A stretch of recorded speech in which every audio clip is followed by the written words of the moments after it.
So I'm just going to watch how you drive. Everybody starts at a different level. We'll make a right here. Do I have to do you want me Sure, might as well. Okay. Makes you more visible. Yeah. In case there's kids around or something.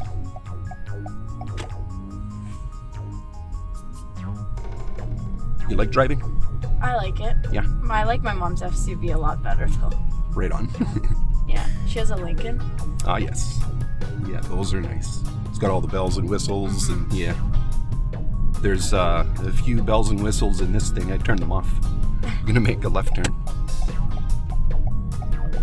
In particular, there's the, that lane assist.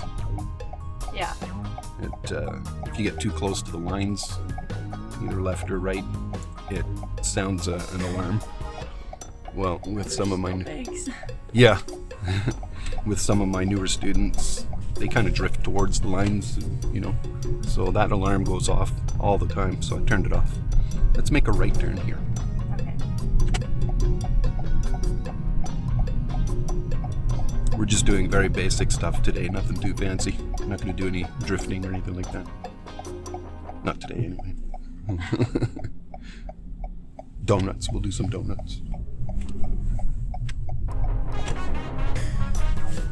Awesome. You got hand over hand steering already. That's really good. That's difficult to teach. Is that something you had to work at, or is it something just natural? I kind of just naturally did it. Really? That's awesome. We're going to make a right turn here.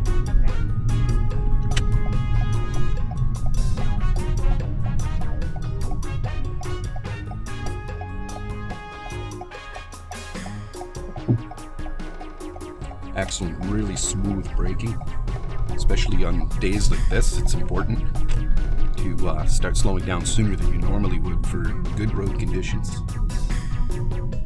Yeah, so what we're covering today is just the minor intersections. So stop signs, yield signs, where to stop, how long to stop for, who gets to go first. Yeah. All the stuff you learned in theory. Residential areas in particular. Today we have a lot of parked cars, which means you want to look for little feet underneath, just in case somebody's standing behind the vehicle. Yeah. Going around at a door length, that's good. A door length so that if somebody opens the door unexpectedly, you won't take the door and kill somebody. And you're scanning driveway to driveway,